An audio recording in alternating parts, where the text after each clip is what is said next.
Both my parents spent their final days in this life in the care of a nursing home.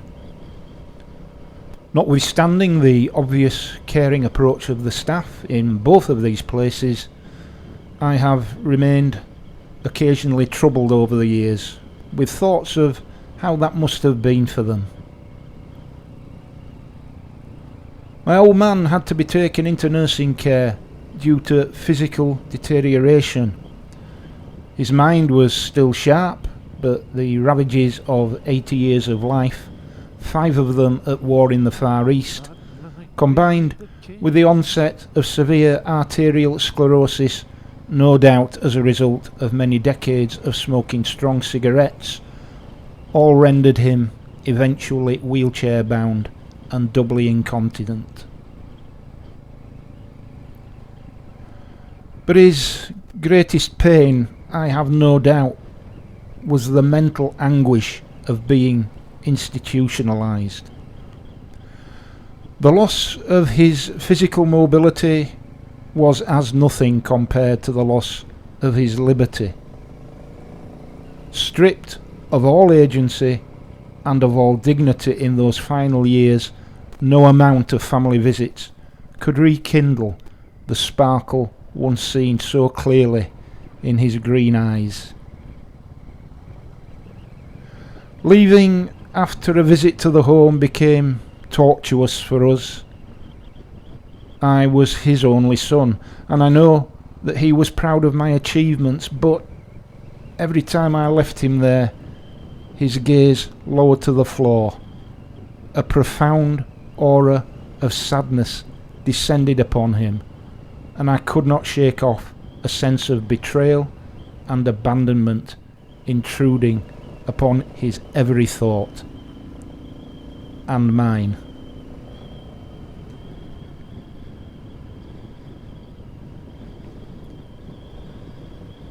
Yes, these places have caring staff, but there is only so much that can be done to ease the pain of loneliness and confinement, which must surely afflict all of those committed to such places, in the certain knowledge that their only escape will come with the end of their mortal lives.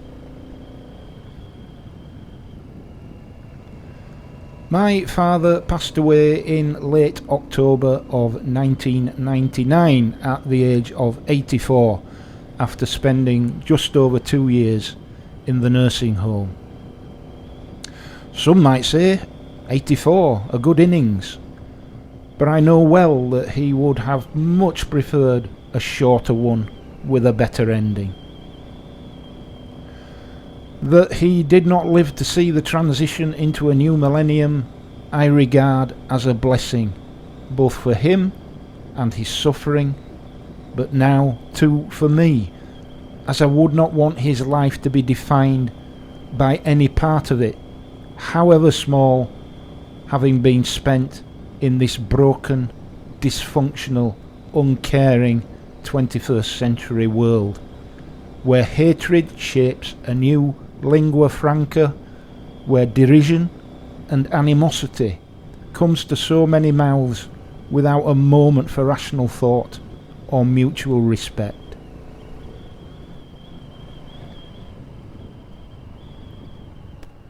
My mother similarly spent her final days in residential care, this time because of mental rather than physical deterioration. In her early 90s, the onset of vascular dementia rendered her no longer able to look after her own welfare in her supported living flat in Ilkley. There were way too many incidents of absent-mindedness, resulting in fires and other near disasters, for her to be able to continue with independent living. So it was that, just like my father, she became institutionalised in a local nursing home, where so intense were her feelings of loss of freedom and agency that the pain broke through the cloak of her dementia and was laid bare before us on every visit. crippling sadness and again a sense of abandonment and betrayal must have added in the cruelest way to the anguish of her circumstance. But the old lady was famed for her stubbornness and determination. If she set her mind on something, then one way or another you could be sure that it would come to pass. We didn't have much back in the 60s and 70s, but she was determined that we would enjoy an annual 2-week summer holiday in the Channel Islands. And so she held down 2 jobs during the day and in the evening, 6 days a week, while still looking after me, putting food on the table and generally attending to household chores, all in order to be able to pay for that holiday. That single-minded determination could not be suppressed by the ravages of dementia, and because she still retained some mobility and coherence, she was allowed in the nursing home to self-administer her life-extending medication. Except that from day one in that place, she became very adept at faking the swallowing of tablets. Once the nursing staff left the room, the meds were promptly spat out and flushed down the toilet. In this manner, she was able to hasten her exit from this world and thus from the misery of her confinement. The eventual discovery of her strategy came too late, and she peacefully slipped away on Christmas week 2013, just a month shy of her 92nd birthday, and less than 1 year into her residency at that nursing home.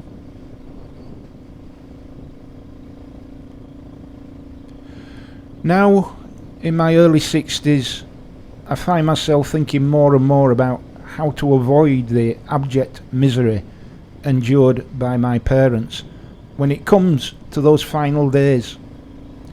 Of course, we all face the prospect of nature intervening long before we find ourselves at the mercy of enforced residential care, whether through accident, misadventure, or the timely intervention of some hidden medical condition. We might find that such an end is mercifully avoided. But where that scenario does not play out, I truly dread the thought of wasting away in some incarcerated hell as my home is gradually sequestered into the financial abyss to fund it all. A miserable ending is one thing. Having to pay for it with house and home is quite another. Welcome to the 21st century. Now, of course, not everyone who eventually finds themselves in such a situation will have a hell on earth experience. On the contrary, the wealthy will be able to afford the very highest standards of care and even be able to secure the services of full-time residential support in their own homes.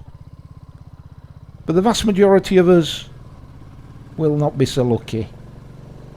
And how we spend our final days will become something of a lottery.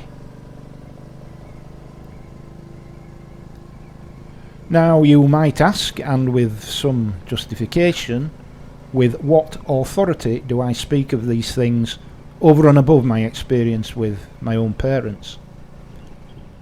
Well, having spent 30 years with the police service, followed by a year with the ambulance service, followed by 5 years with the funeral service, and for the last 3 years having had a twice weekly job delivering provisions to local nursing homes, you can imagine that I've been in and out of these places hundreds of times. And if there is one thing that experience has taught me, it is that the staff who work there are performing one of the most important and compassionate services to be had.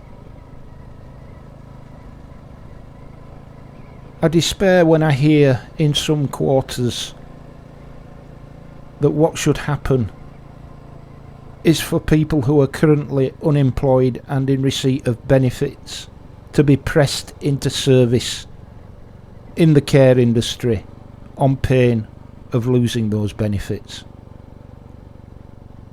I've gone at great lengths to explain how my parents suffered psychologically in their final years in care.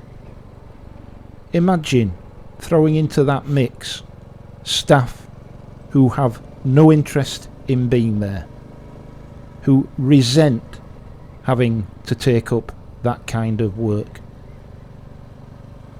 You can imagine what the consequences would be. It's an utterly callous and insane idea.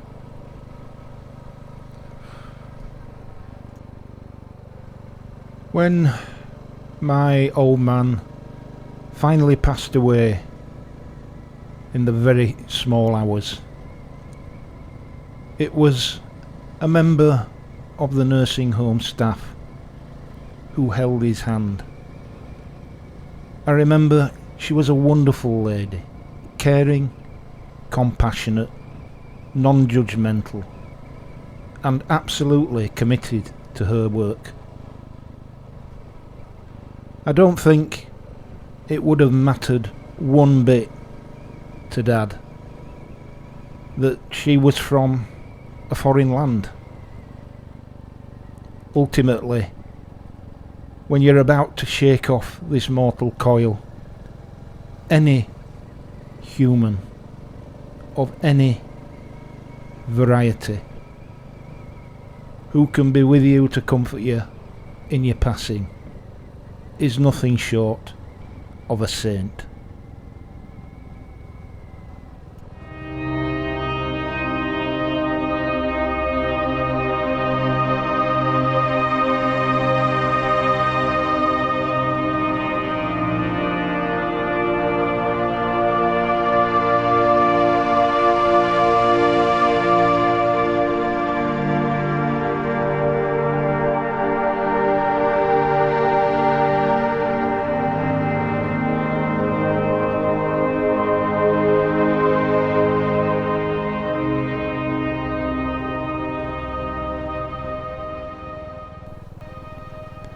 I come into the peace of wild things, who do not tax their lives with forethought of grief. I come into the presence of still water, and I feel above me the day-blind stars waiting with their light. For a time I rest in the grace of the world, and am free.